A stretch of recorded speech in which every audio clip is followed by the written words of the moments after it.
This is the 8th episode of the Revolution Today podcast. My name is Dark Knight, your host, and today we've got a lot of topics to cover. First and foremost, I'd like to let people know that if you could support this podcast by sharing or donating, I would appreciate it greatly, because right now we are at a position, a fork in the road, if you will, that I can't pass without the support of you guys. See, it's going to cost us at the lowest point $8 to do a subscription plan for our podcast uploader website. And so they want for me to be able to post more podcast episodes on Apple Podcasts, Spotify, and some of these other sites off of YouTube. Apart from YouTube, we're going to have to pay the $8 a month to do this. Now, I could come up with the $8 myself, but it would take a long time because I have, other ventures I'm working on business-wise, so it would take me a while. But if we can raise $8, maybe more, if we want to get the extended features and extra storage, because the site has a 10 episode storage maximum and a 5-hour storage maximum for the free version, and the pro version, whether that be the $8 version, the $20 version, and so on, it gives you extra storage. So realistically, if I was to do one of the higher levels, like $20, and things like that, $20, $50, $120, any one of those, even $8 is fine. But if we were to do one of those higher levels, it would give me more storage access and more capabilities to run the podcast on multiple platforms and to grow the podcast on multiple platforms. But it's the cost of doing it. I mean, you can't get it for free. So, and the problem is these websites don't allow you to upload on their site. You have to do it through a third party. So if we could, please support the podcast by sharing it with people you know, and also if you feel led or inclined to do so, which you're not required, you could donate to the podcast through my Streamlabs link, and I could use that to further grow the podcast, to get it on multiple platforms, or continue uploading it to multiple platforms. But until further notice, the podcast is going to be strictly on YouTube for the time being, until I can acquire at least $8. Now you say, well, why don't you go get a job? It's like, you don't need to know my background or my personal life. It's just, I could get into the whole politics of reasons why I don't do it, but we'll save that for maybe later in the episode, or even another episode entirely on its own. But I'd like to shout out our sponsors for today's episode. My shops, my wonderful shops, the Redbubble shop, where you can get all kinds of different products with different designs, ranging from mugs, shirts, phone cases, posters, canvases, you name it. I mean, it's all there. Laptop skins, magnets, stickers. And then my Etsy shop, where you can download beautiful wallpapers for your iPhone for $1.50, really cheap. You buy the wallpaper, and then right then and there you can download the wallpaper to your phone, and then you can get it downloaded to your phone, and then you can save it to your camera roll, and then set it as your background. Like, there's we got flowers, space, the moon, the ocean, a beach, water, blue clear water, coffee beans, an old statue. I don't know exactly what the statue is of, but we have the statue, just some different things on there, grassy green hills, you name it. I mean, I'll try to find some more wallpapers to upload to my shop and get those posted. But for right now, we have a small selection of really nice wallpapers. So if you'd like to go there to any one of those shops and purchase something, you can click the link down below to my link tree, and it'll have all my links, my socials, my shops, everything. And my Facebook page too. So if you'd like to go and give me a follow on social medias, go ahead and do so down below. I'd greatly appreciate it. But without further ado, let's get into the episode.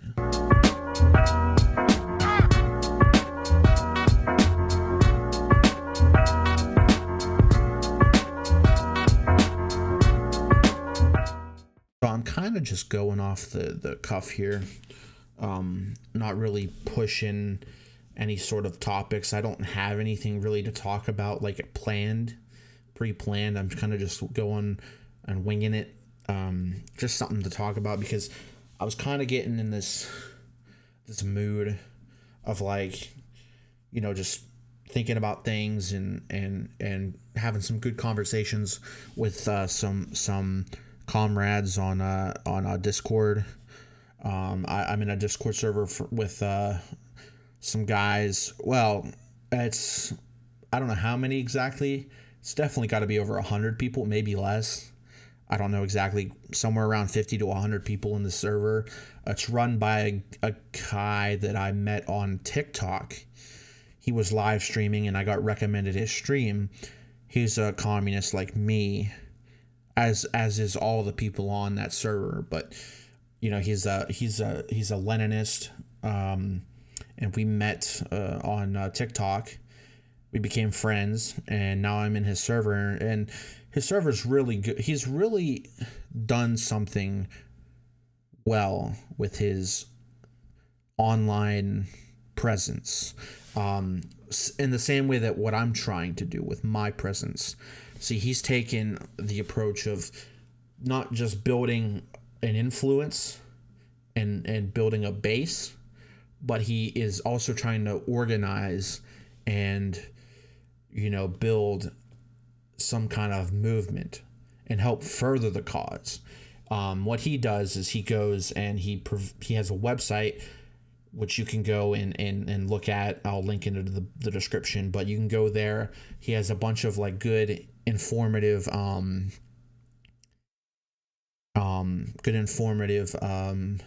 resources, like books, news resources, YouTube content, and even wallpapers, which I use currently.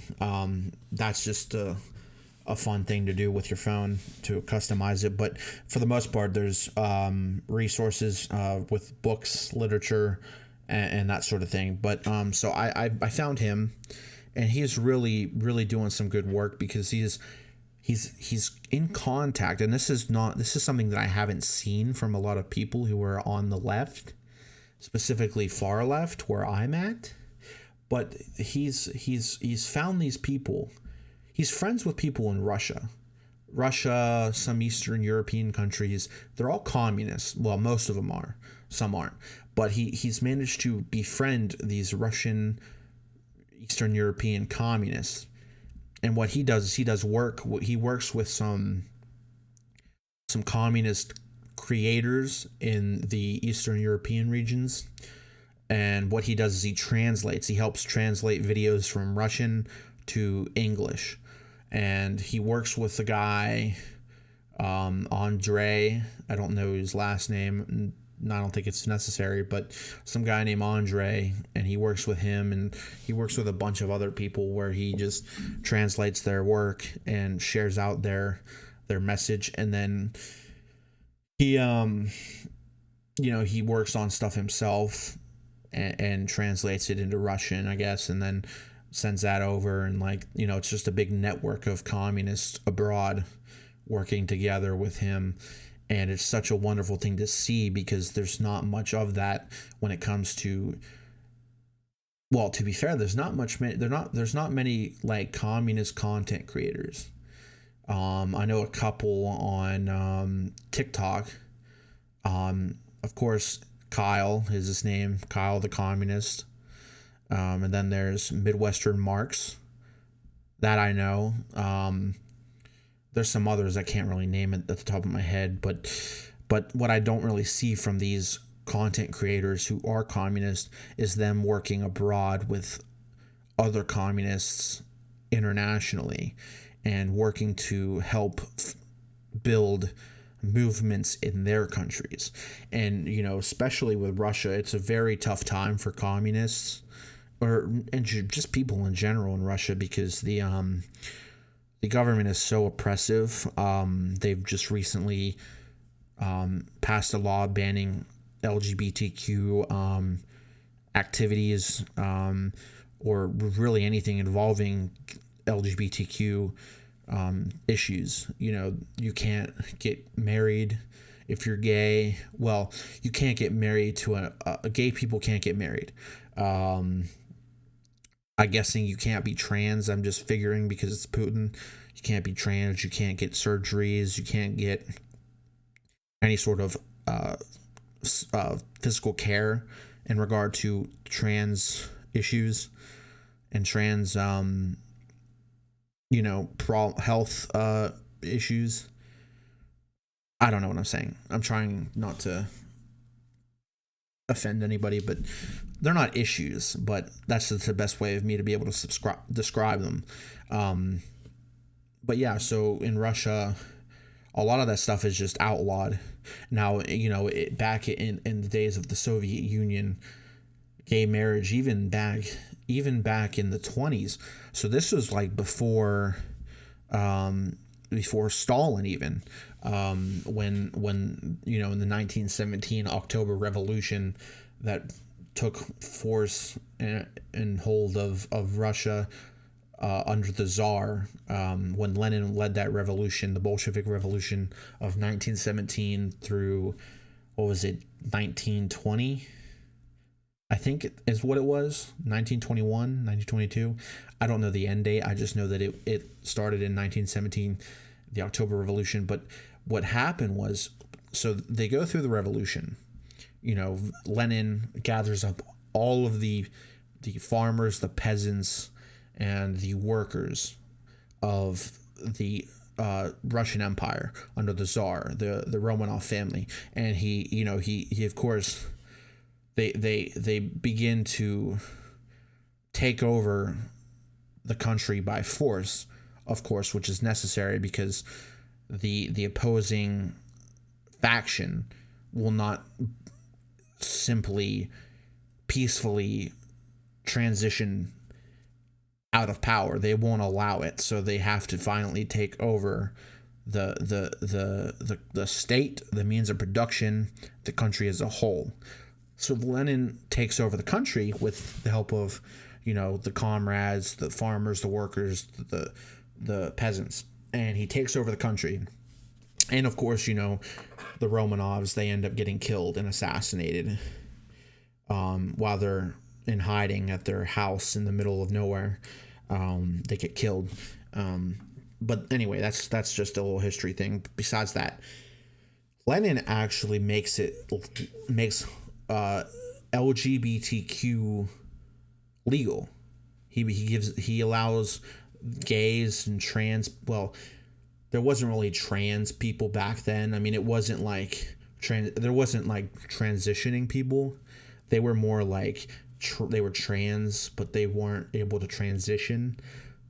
So they simply were just thinking. They were at that stage, they were just thinking, hey, I feel like a woman or I feel like a man, but they couldn't transition. But anyway, Lenin makes homosexuality,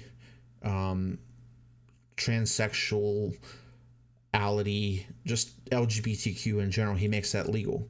So you can be gay, you can be trans, you can be lesbian, you can be anything you need, anything you want to be. I mean, because the way he described it was that they're a part of the revolution, because they are revolutionary, they are the proletariat, so therefore they deserve rights. And so he made it legal for the LGBTQ community to exist, which is unheard of at the time, because back in the early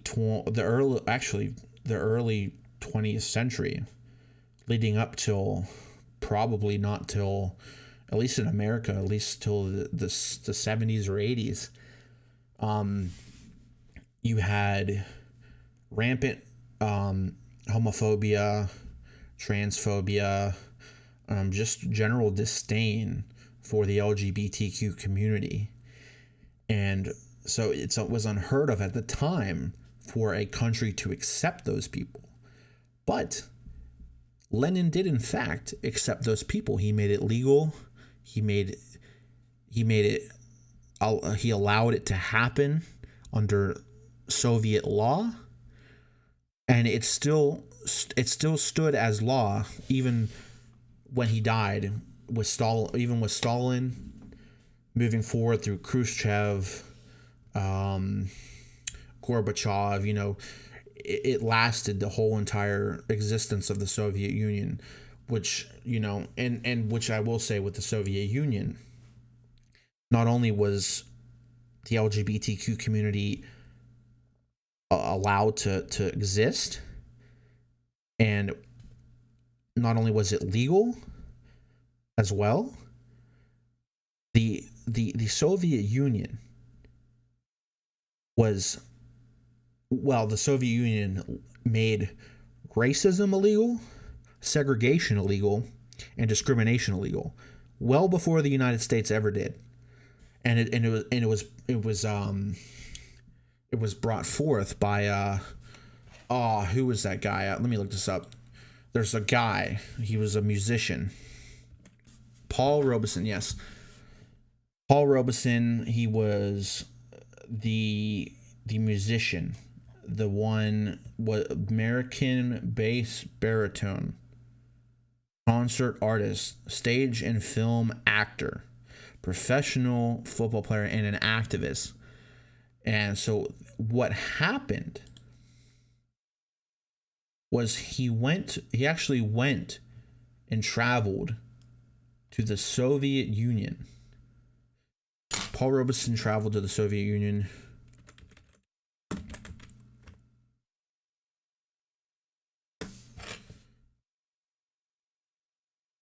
He went to the Soviet Union.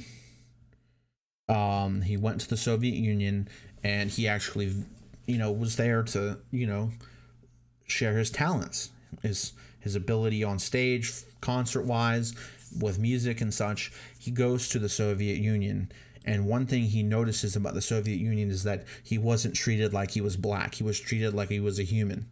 So the people there treated him like a human being, didn't treat him like he was a different race, didn't segregate him, didn't discriminate against him. He felt like he was a human being and that he was actually cared for as a person, which, in contrast with the United States treated African American people like monsters, beasts. They saw them as savages. And in the Soviet Union, they saw African Americans as human beings, no different than the white man or the Indian man or the Asian man. They were all the same, which is, in comparison to the United States, is completely different than what it was like in the Soviet Union. But then he goes and has to testify before the HUAC, House Committee on Un-American Activities, on June 12, 1956. And the reason why he has to testify in front of this committee is because they accused him of being a communist. Well, for reasons of him, his associations, his affiliation politically, and his speeches, and also the fact that he went to the Soviet Union. So this was,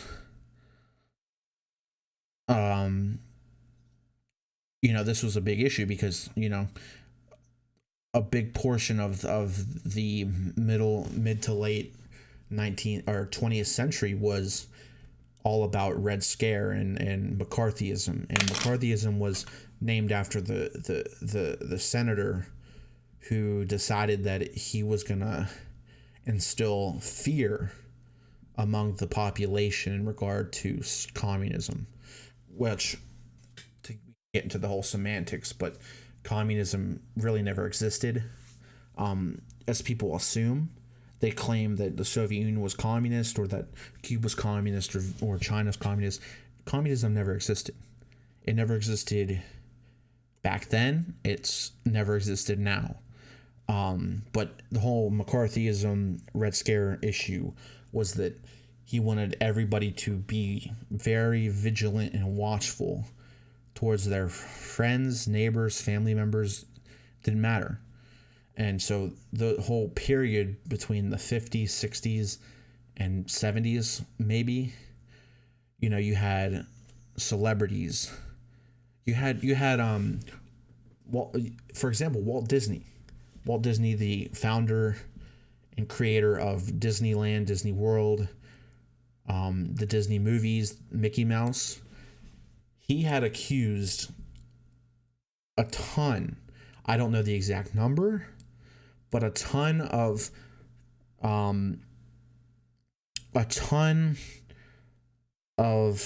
others,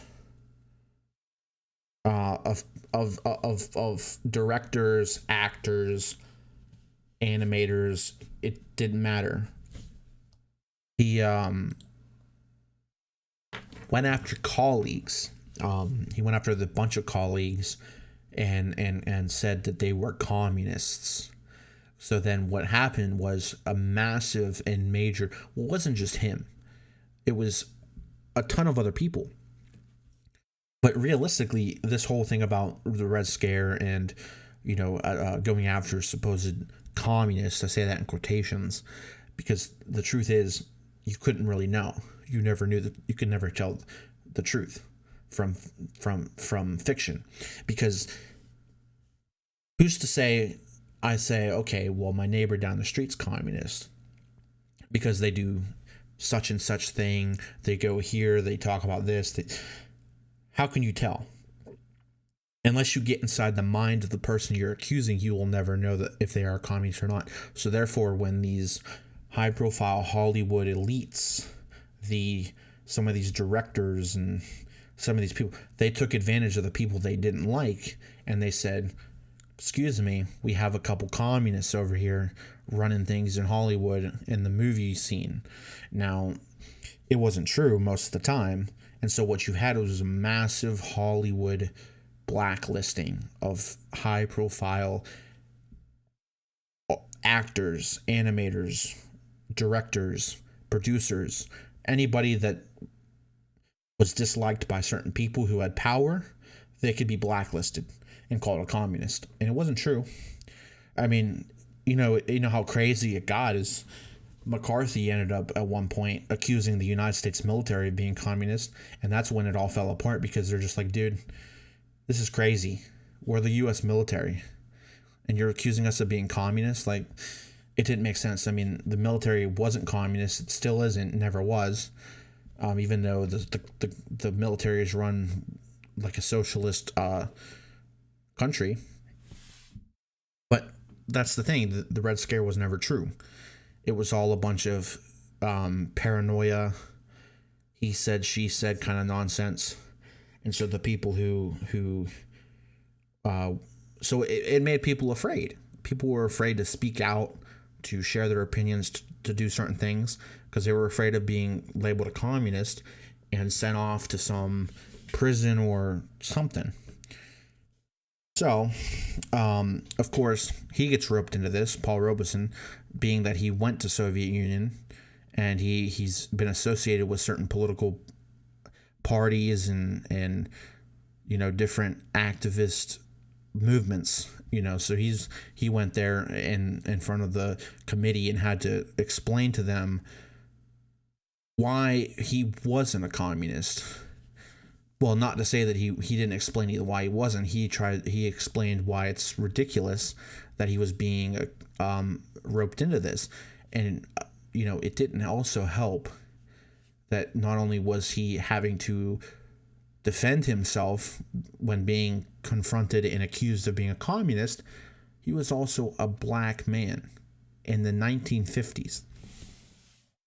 Now, if you know anything about pop culture, like, and just in general history too, that for a long period of time during the segregation and before the civil rights, well, actually even till today, but for a good period in the early to, well, from the mid 20th century, and before, even and leading up to today,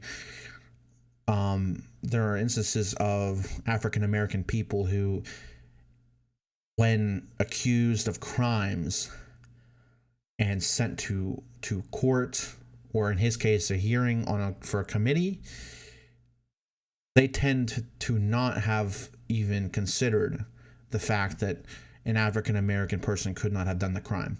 It was more than likely the judges, whoever was in charge of the situation, in charge of the court, or in charge of the hearing, they know most of the time didn't believe African Americans.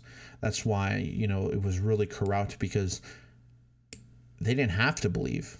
They didn't have to believe the African American man or woman. So when it came to that sort of thing, it was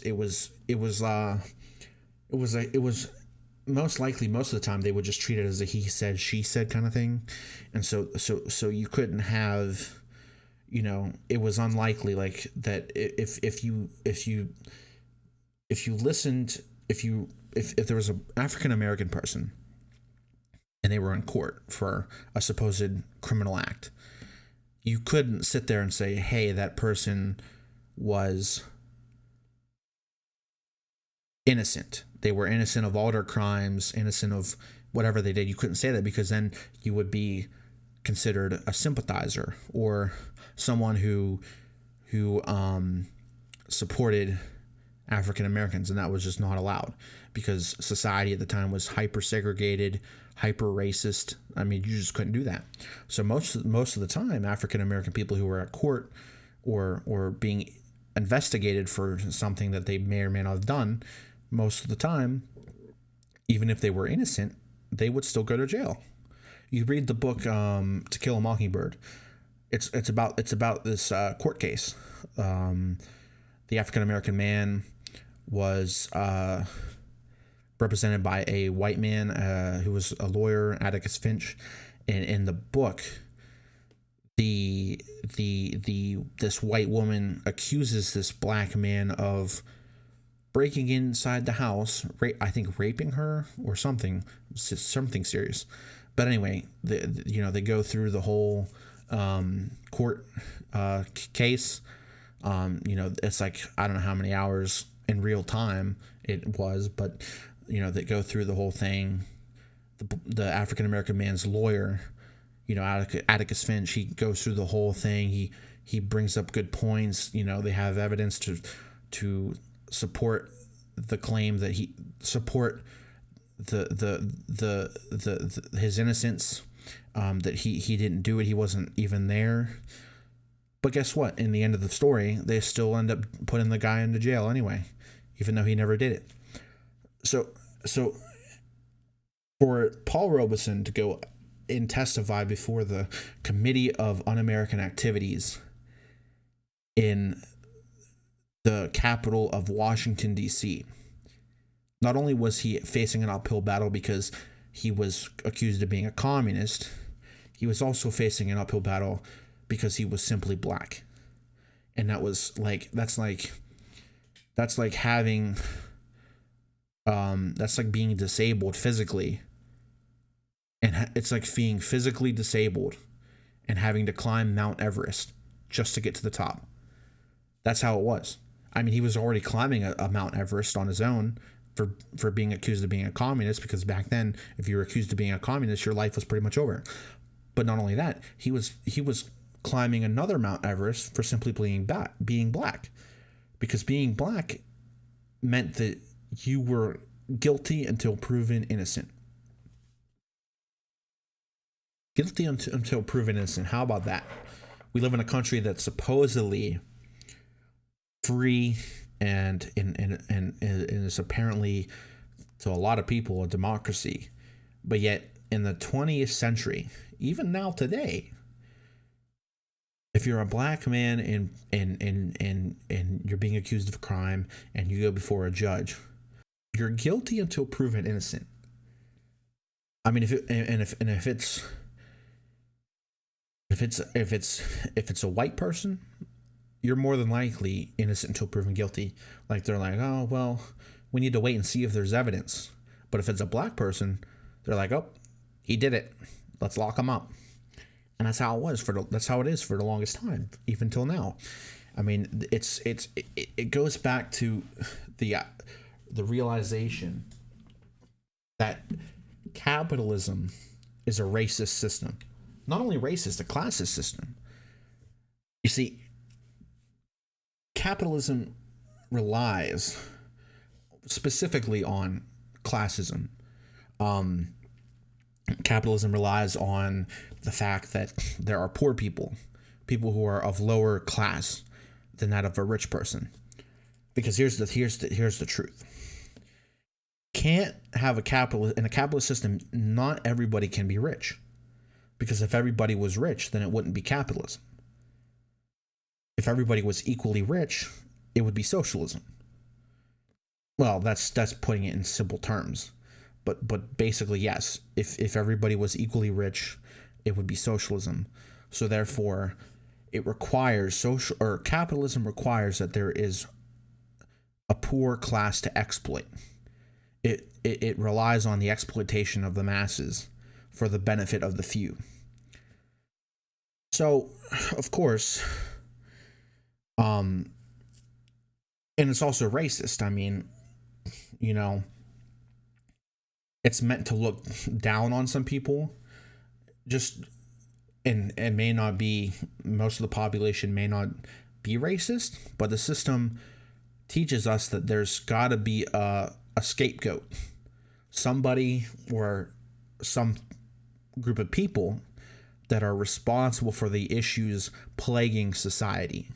There's got to be someone to blame. Always has to be. Under capitalism, there's always has to be someone to blame, because if you blame the system or you blame the rich people, then the system falls apart, because then the people are aware, they wake up and they understand that, hey, this system isn't working because it's causing the problems of society.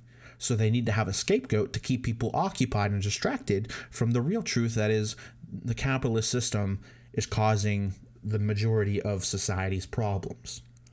But I don't want to get into the whole thing with capitalism, because I want to wait till the next section to do that after we take this short break. So stick around. We're going to take a short little break and we'll come right back.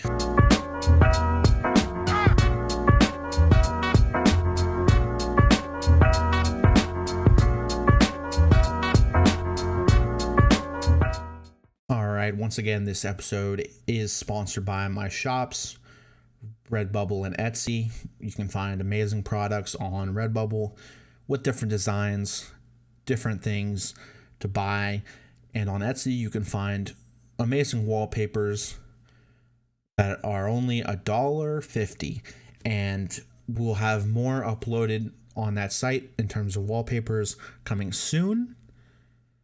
If you could, please go the link in the description. You can find the links to my shops. You can find the links to my social medias. If you could, please follow me on all social medias to stay up to date with all the current information and all the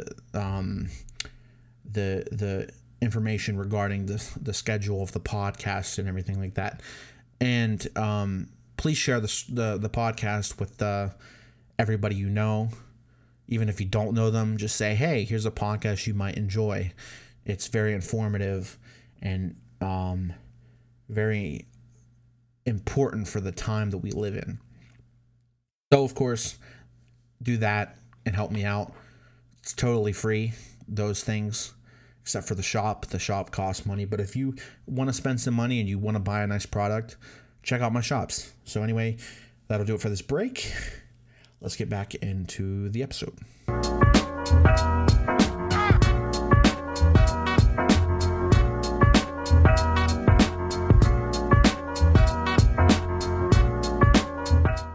So like I was saying, capitalism itself is a system that relies on suffering, relies on exploitation. It relies on it really relies on the dumbing down of the worker. And what I mean by that is, like, if the working class is too smart, they'll understand the main issue with the system that runs society. They'll understand that the issue is the system, capitalism, that is the cause of the problems. But if the working class is too dumb, they won't know how to run the machines at these corporations and these businesses. So what makes sense is for the elite class, the government, to make sure people are just smart enough to run these machines and make profit for the rich, but dumb enough to not understand that the system is the issue when it comes to society and the planet. George Carlin, and that was just a paraphrase of what George Carlin said, but George Carlin, the comedian, famous comedian, passed away, rip. He made an excellent point in one of his shows. It's a widely popular clip on HBO. Was an HBO special. I forget what year it was. It was probably like in the early 2000s. But he said, They want you smart enough to run the machines, just smart enough to run the machines, but too dumb enough to understand the problem that's going on. And then he finishes off his bit with it's the American dream because you have to be asleep to believe it. And I just find that amazingly hilarious, but so true. So true. I mean, he really, and this is what I think is important, because there are people who don't normally engage in political discussion or who engage in political content, and they just don't find that to be interesting and palatable to themselves. So it's great that you have a famous comedian who is using comedy to preach to the people a message that he preaches, and so it becomes palatable to more people, and so the people who are already into political discussion and theory and discourse, they already enjoy it because he's speaking their language. But then he takes comedy and injects it into that sphere, that political sphere, injects comedy into it, and then it draws in the comedy fans, the people who enjoy comedy. They get sucked in, and they can take in the message that is being presented to them. So, what do we do? What do we do when it comes to the system that is capitalism? How do we defeat it? Well, the thing is, capitalism doesn't last long. It doesn't last, and I'm surprised it's lasted as long as it has in the United States, but it doesn't last long because the system itself is doomed to collapse on itself. It's doomed to collapse because of what it's built with. The system of capitalism is built with many contradictions. That's what they say. That's what leftists have been saying for a while now, is that there's too many contradictions for the people for the system to survive. It won't, because you have a system that runs on infinite growth with a finite resource based planet, meaning a system that's built to grow indefinitely, whether that's profits, wealth, profits,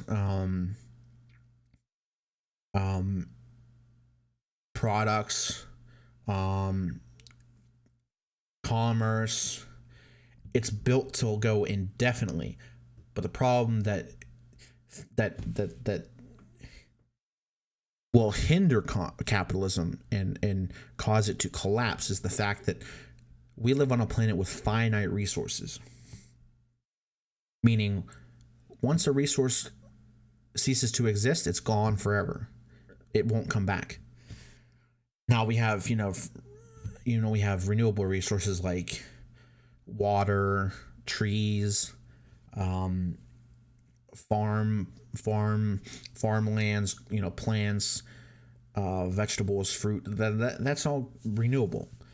What we don't have is coal, oil, that sort of stuff, gold, precious metals. We don't have an infinite amount of those resources, and that is why the capitalist class, the elite class, is so focused on space travel. They're so focused on leaving this planet because, well, they disguise it as some sort of some sort of savior moment, where it's like we're trying to save humanity from destruction by colonizing other planets. No, what they want is to colonize other planets so they can begin to suck the resources out of that planet, whatever resources that planet may have. It's not about saving humanity. It's about expanding their reach towards other resources so that they can continue to gain profits, make money, and keep this capitalist system alive. Well, and here's the truth. The capitalist system can only survive as long as the people are comfortable. When people become uncomfortable with living, then they begin to think about other ways of living. For example, let's say a good example actually is United Kingdom. You have some people you have a lot of people in the United Kingdom who cannot afford food.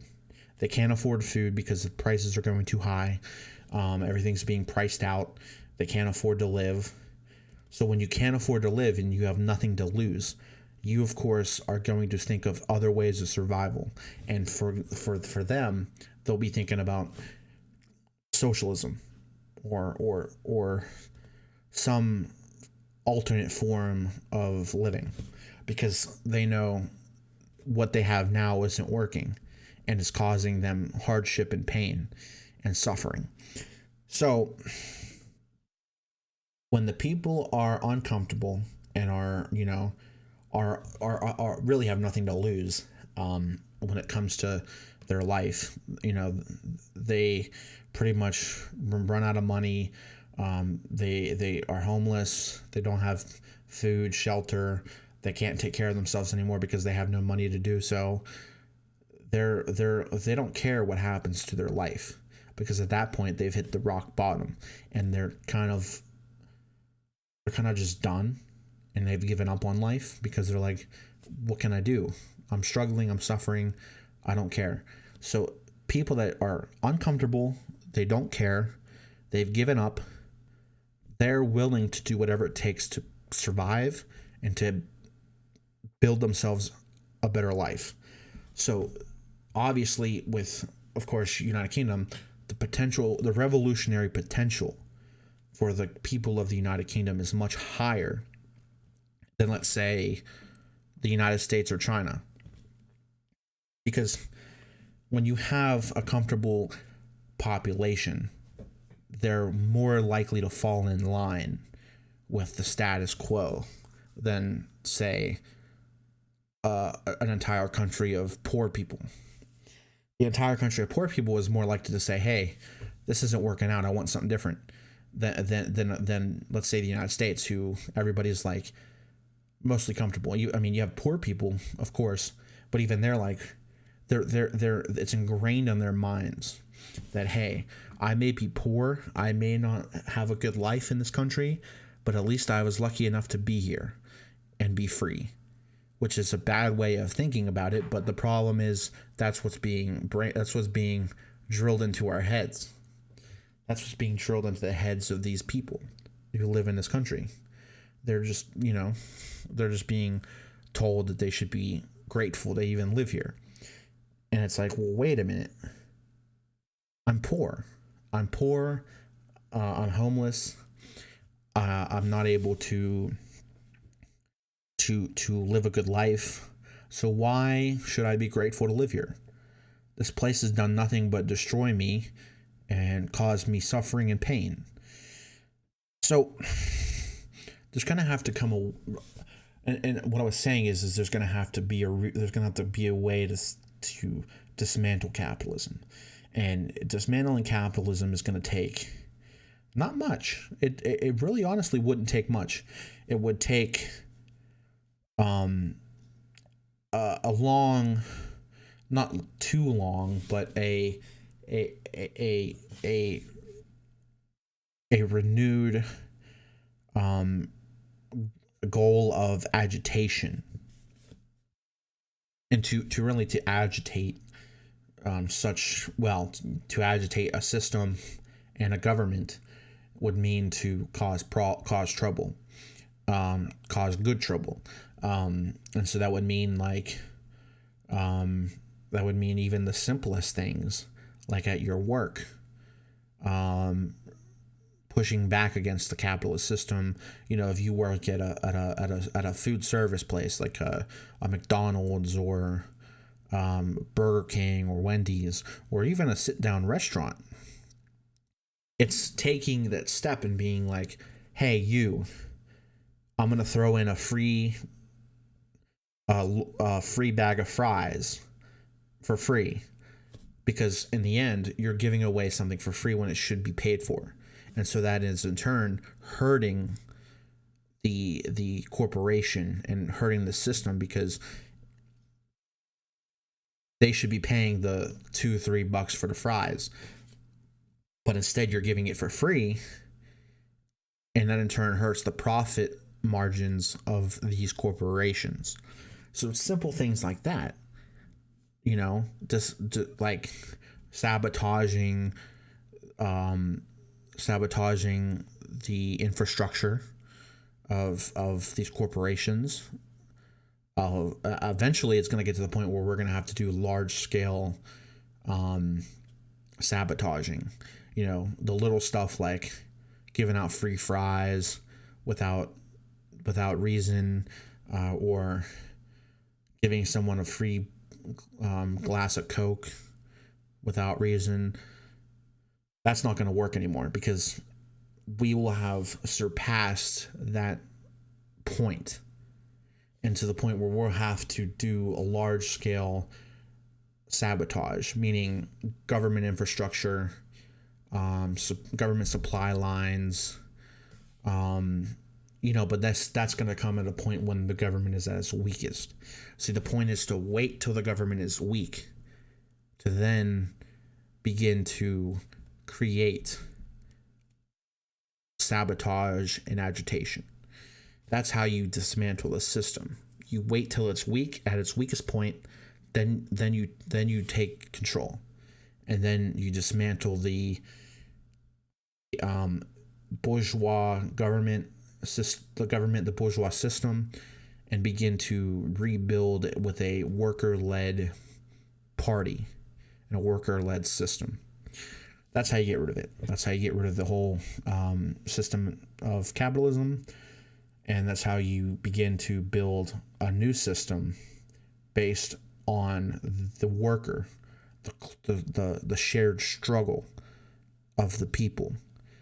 And that is truly how you'll begin to build better lives for everybody, when you start to focus on the people instead of the profits that your corporation or your business generates.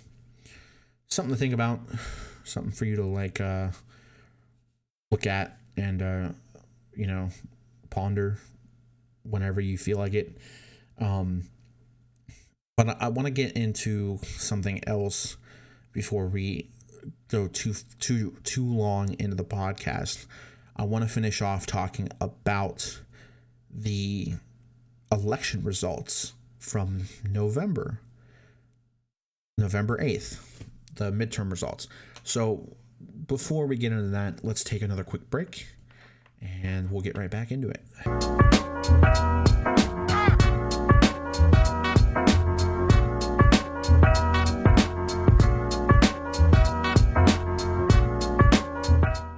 For the final time today, I want to thank our sponsor, My Shops.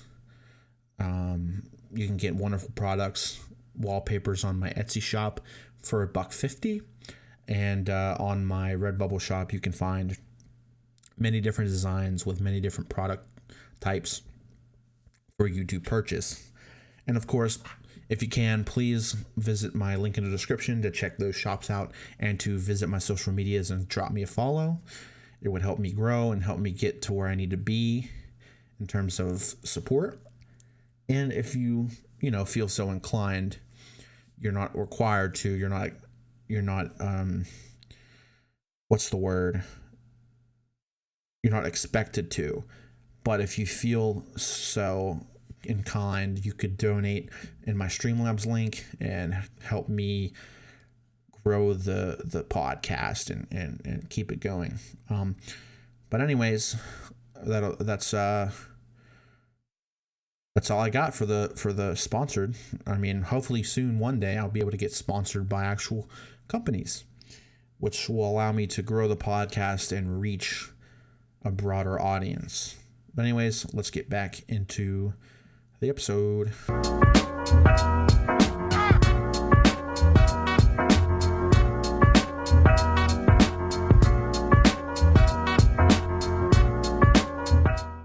So I wanted to get into the election results that occurred from the primary election, the midterm election this past month. We are only 17 days into November. The election took place the 8th of November. That was a Tuesday, if I'm correct. Yes, that was a Tuesday. So we've had Senate, House, and governor races. First of all, I want to talk about the Florida race because that's where I live. In the state of Florida, the Democrats lost completely. I was hoping it to be close. Wasn't even close. Governor's race in Florida, Crist won one county, one district, and is leading in 3 others. DeSantis won too many to count and is leading in the rest. So, and they've called the race, it is 59.4% or 4.6 million votes for Ron DeSantis. And you won't believe the gap when it comes to Charlie Crist. 40% or 3.1 million. Now, mind you, in what was it? Let me see here. In Ron DeSantis, it was 2018, the election in for governor of Florida in 2018-2019. He won by only 30,000 votes to Andrew Gillum. That was in 2018-2019. It is now 2022. And he won by a solid 19.4 points. Wasn't even close. I have my issues with Ron DeSantis. I covered some things in last episode of the podcast. Things about him being, criminal, his criminal activity that he engaged in, and how he got away with it. But anyway, yeah. So he won by 19.4 points, which is a huge gap when compared to the previous gubernatorial election in Florida. And then we move on to the Senate, which I was hoping was going to be close as well. Turns out it wasn't close at all. So it was 16% points between the two candidates. Marco Rubio, of course, leads in majority of the counties or the districts, has won majority of the districts. And Val Demings has only won one of the districts and is leading in 5 other districts. So the percentage points difference was around 16 or so percent. Marco Rubio leading 57.7%, and Val Demings coming in second place with 41.3%. He had a total of 4.4 million votes, and Demings had a total of 3.2 million votes. So, of course, there was a large gap. Now, you could argue, okay, well, then the third-party candidates stole the election. No, they didn't. They didn't. Not even close. You had 2 no-party affiliate candidates. The lowest getting 17,379. The next highest getting 31,812. Then you had a libertarian candidate getting 32,167. So added those all up, would come nowhere near 4.4 million. So there was a clear disparity in vote count and vote numbers. And then, of course, for House, I won't go through the individual ones because it would take me a good while to go through each one, and they're not all that important. Republicans won 20 seats in the House in Florida, and Democrats won 8 seats. So that just shows you the disparity in voters among the two parties. It was, not even close. Anyways, Florida was a red wave. About the only red wave in the United States, where they won easily. The other ones were expected to be red. That Florida wasn't expecting to be red, but it was red, and so it was a red wave. Pennsylvania, where I was from, we'll talk about that. So, of course, the Senate, you have John Fetterman and Mehmet Oz, the TV doctor. Now, it was a toss-up. I think for a short period it was leaning Republican, and then since then it became a toss-up leading up to the election day. Now, I had a feeling that Fetterman was going to win just because he's a better dude, and he has better policies than Oz. And then, not to mention, Oz was a Trump-backed candidate. So Trump endorsed Oz during the primary. Now, the primary for the Republican Party for the Senate seat in Pennsylvania was very heated. Oz tied with another guy. I can't tell you the name. I don't remember, and it would take me forever to find it. But Oz and this other guy on the Republican Party, they tied almost. It was close, but Oz won by a percentage point at most, and so he ended up being the nominee thanks to Trump. Now, here we have in the Senate race, we have 5 candidates. John Fetterman wins with 51.1% of the vote. 2.7 million Pennsylvanians voted for him. Then second place, you have Oz with 46.5% of the vote, with 2.4 million Pennsylvanians voting for him. Now, that is about a 5-point difference. 5.2, 5.3 difference, somewhere around there. And then, of course, coming in third, the Libertarian Party candidate with 72,000 votes, or 1.4%.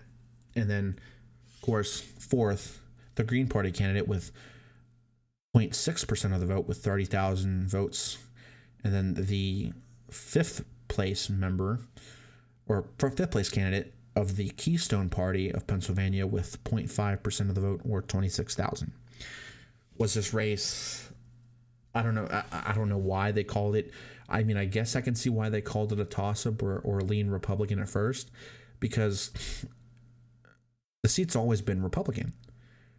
Toomey was the senator of Pennsylvania, and he was Republican, and every candidate they've ever elected has always lost.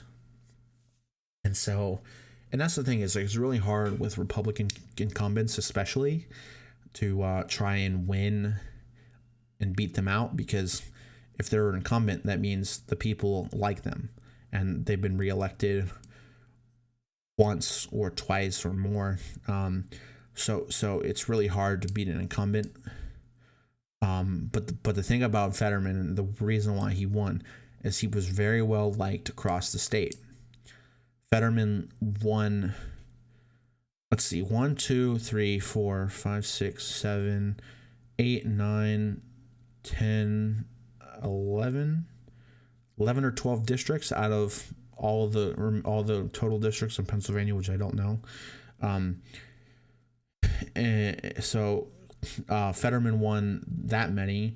Oz won way more districts than he did, but the problem is the districts he won were less populated than the ones Fetterman won. But Fetterman ends up winning that race, which is good, because he was clearly the better candidate. And it was actually really disgusting seeing the ableism and the.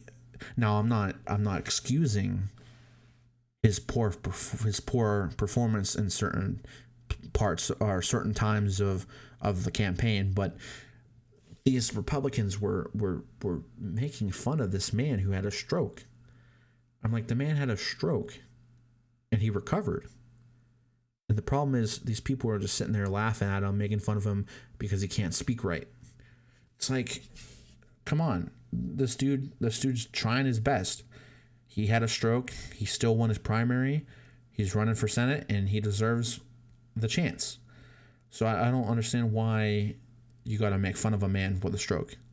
I mean, it's not unsurprising, because Trump made fun of a guy who was mentally disabled and got away with it and won his election. So it's not surprising that they would make fun of people who are dealing with health issues or disabled or whatever, what have you.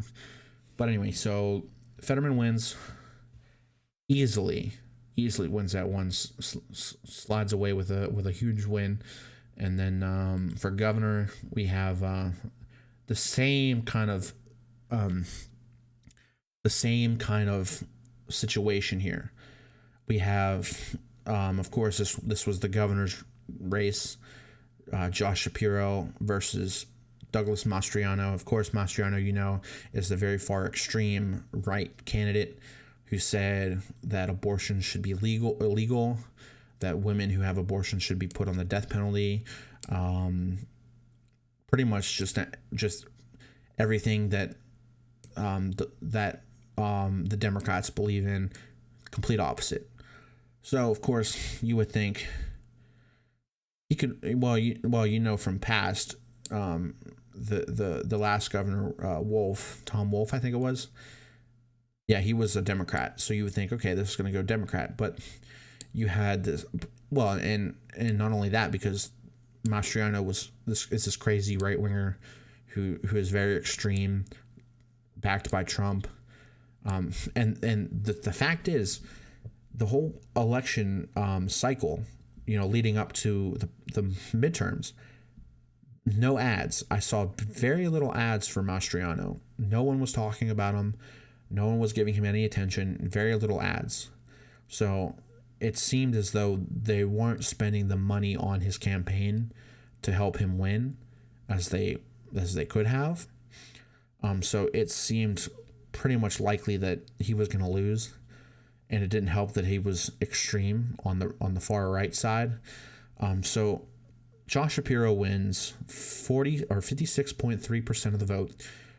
That equates to just a little over 3 million votes. Mastriano wins with 41.9% of the vote with only 2.2 million votes. And that is a huge gap. That is, so that would be, that'd be 15. Yeah, around 15. 15 percentage points of a gap. And then, of course, you had in third place the Libertarian candidate with 1% of the vote. Surprising, they got 1%, 51,252. The Green Party candidate with 0.5%, 24,174. And the Keystone Party of Pennsylvania candidate with 0.4 or 20,380. So the Pennsylvania was a really hot topic leading up, because everyone was wondering, would Fetterman flip the Senate seat blue and steal from the Republicans? And, after the fact, he did. He took over a commanding lead and won the seat won the seat for the Democrats. And then for House, of course, wasn't anything seriously crazy. Democrats won 9 seats and the Republicans won 8. So it was kind of close, really close actually. But a lot of the seats, well, not a lot of the seats, 2 of the seats were incumbents with no challenger. So they just Democrats didn't bother putting up a candidate. So those accounted for the 8 seats that the Republicans won. So if they actually challenged those seats and somehow won, it wouldn't be so close. But it is what it is. So I'm not going to go through every state. That would take me days. Well, it would take me days in recording hours. I could do it within, but it would take someone days to watch it back. But I'll just go over the key ones. So we have Ohio. Don't care about the House. Actually, yes, we do care about the House. I'm sorry. Ohio District 1, we had a flip.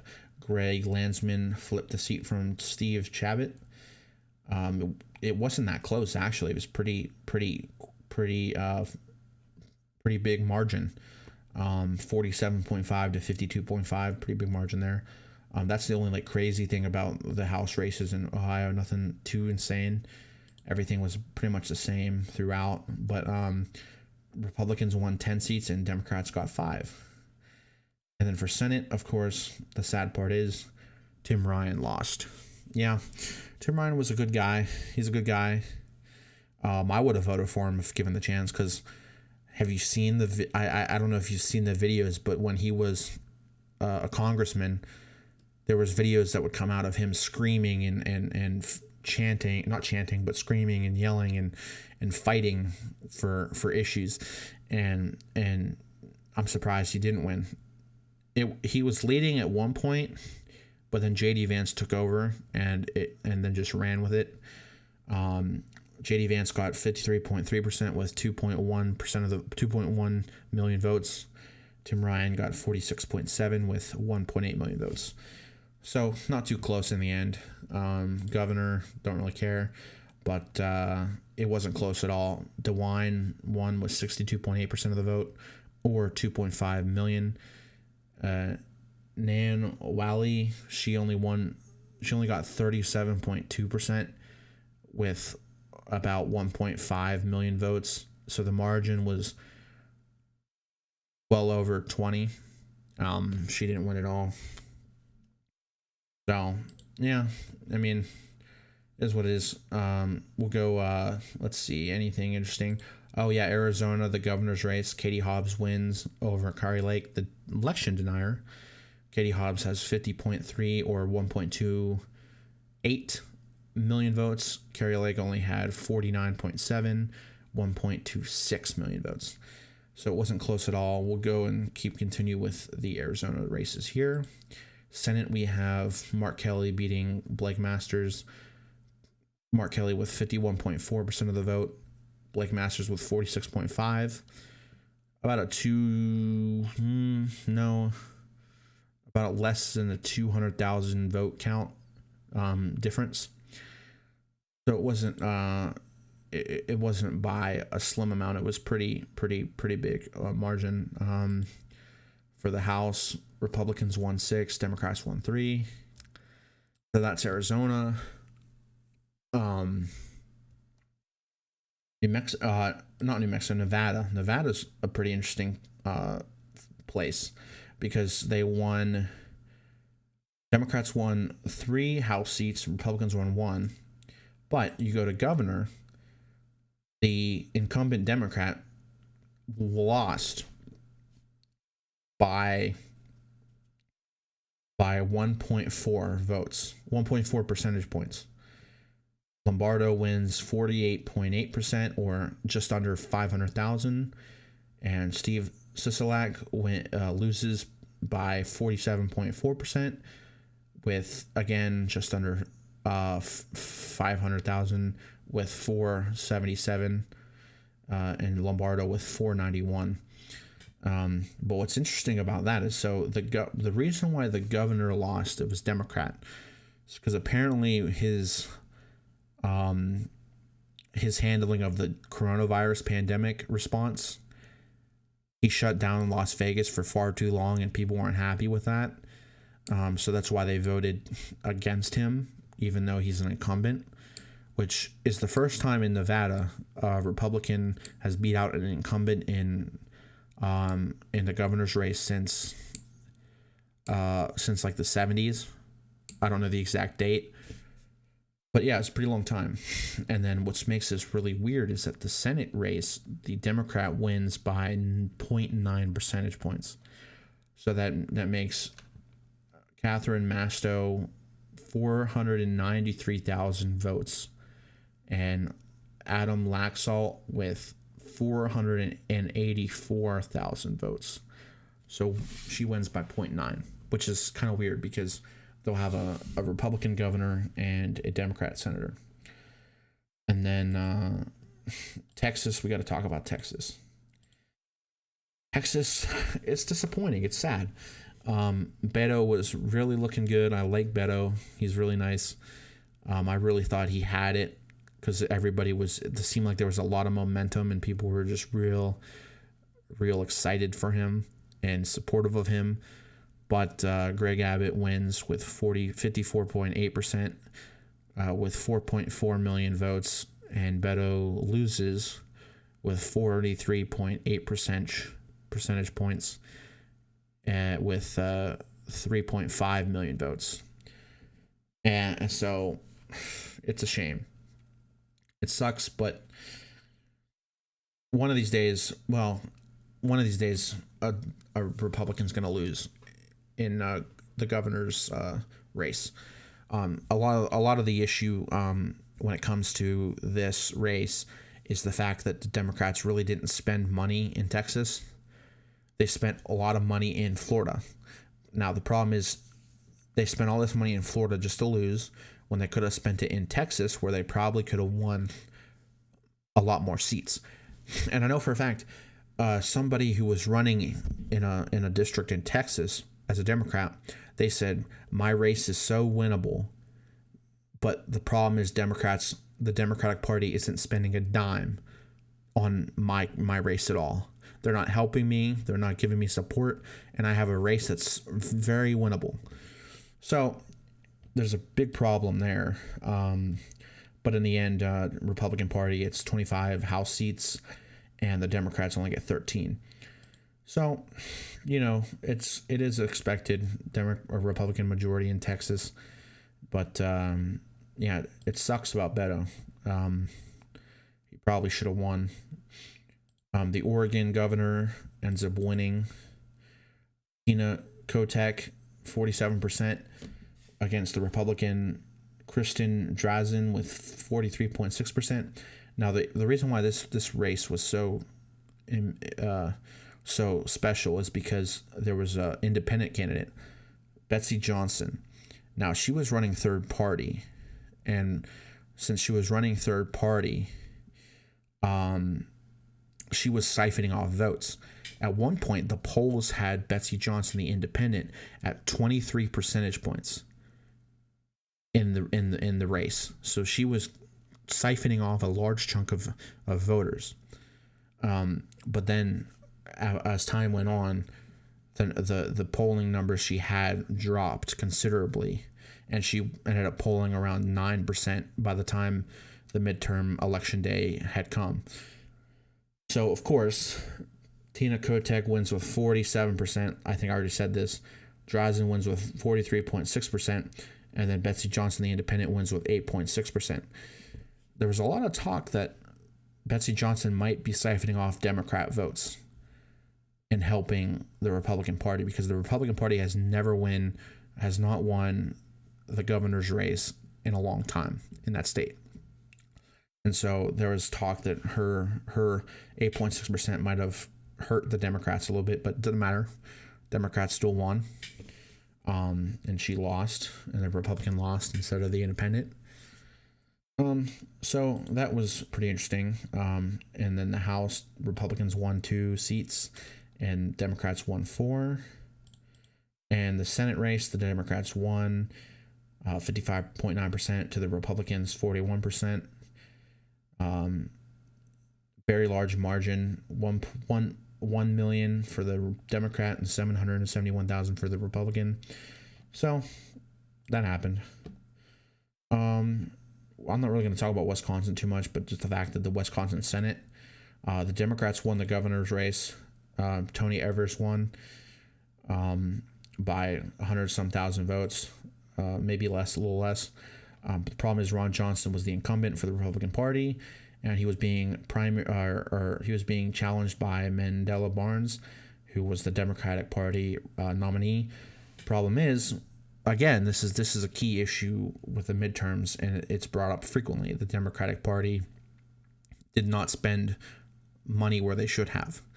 So in this race, they didn't spend the money necessary. They didn't invest enough money in this race for it to be successful, because it could have been successful, because if you look at the results here, 50.5% for Ron Johnson, 1.3 million votes, 1.336 million votes, and then Mandela Barnes got 49.5, so a 1 point difference, and he got 1.310 million votes. So clearly they didn't spend the money. They didn't spend the money on the races that they needed to. We're still barely going to get the Senate, because we have Georgia in a runoff, and that could into Georgia. We won in Nevada, Arizona. We gained Pennsylvania. So clearly we're going to control the Senate, but Georgia's going to barely see. We have to rely on Georgia to see if we have a chance to have a majority without the vice president as a tiebreaker. So we'll see how that goes.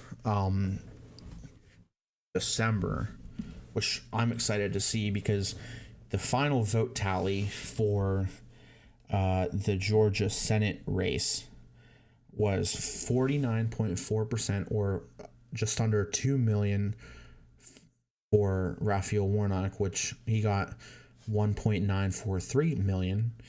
And then Herschel Walker got 48.5, just under a percentage point, with 1.907 million. So it's really close. So they're going to go to a runoff. And there was talk that maybe the Libertarian Party candidate, who got 2.1 or 81,000 votes, split the vote for some party here and caused there to be a runoff. My guess is if there was no Libertarian candidate, Herschel Walker would have got it. My guess, because Libertarians lean more with Republicans than they do with Democrats. So it could have been a win for Herschel Walker, but with the runoff, now they're going to have those Libertarian voters are going to have to choose either side, and hopefully they choose Warnock and help us get the lead. And then we'll talk about the governor. Nothing serious. 53.4% for Brian Kemp. 45.9% for Stacey Abrams. She didn't win. She actually conceded, which she didn't do last time. But she conceded, and so she lost. And then in the House, we have 9 Republican seats won and 5 Democrat seats won. So I'll just go over the totals right now. Dems have 48 seats in the Senate, and GOP have 49. And then in the House, Dems have 211 seats, and the GOP have 218. So that puts them at the majority. And we have some races left over, but they're leaning Republican. So it looks like Dems aren't going to win anymore, maybe. Who knows? But yeah, and then for governors, 25 GOP governors and 24 Democrat governors. So those are the elections. My opinions. Do I have any opinions? Not really. I knew it wasn't going to be a red wave because the extreme nature of the Republican Party just doesn't sit well with a lot of people. And of course, them going after women's rights, gay rights, trans rights. I just didn't see that majority of the people would be palatable to that thing. So clearly a red wave was never going to happen. People weren't sold on the whole extreme thing. They didn't like it. They didn't agree with it. So, of course, Republicans didn't get this wave, but they have a slim majority in the House. But just to be clear on this whole thing, do I care about either party? No, I don't. I don't. As a communist, I think that this is all just one big show, and they all secretly agree with each other behind the scenes. And in public, they of course pretend like they all hate each other, but they all work for the same people. They get paid by the same people who lobby for them and stuff. So it's really not anything that I care for, because at the end of the day, it's all the same nonsense. But I hope this was a very entertaining episode for you guys to listen to. Like I said, from here on out until I can get the money for the subscription on the podcast uploading site, the episodes will be strictly uploaded to YouTube until then. So I appreciate everybody for watching. If you could, click the link in the description, check out my social medias, give me a follow, share my stream out, or not my stream, share my podcast out with everybody you know and with the world to help me grow. And if you want to buy some nice products with some cool designs, check out my shops down below in the Linktree link. And with that being said, I hope you guys have a good rest of your week. Hope to see you again for the next episode. If you're listening in on YouTube, please share the podcast out with others, because I can't right now upload to Apple Podcast or Spotify because I don't have the money. But if we can get the money, we can buy a subscription. We can upload to Apple Podcasts and to Spotify, and we get access to advertising. So if I get access to advertising and companies do want to sponsor me, we can have a little money coming our way to help keep the podcast running. So that'll be nice if we can get there. This has been the 8th episode of the Revolution Today podcast. Appreciate you guys for listening in, and I'll see you next week.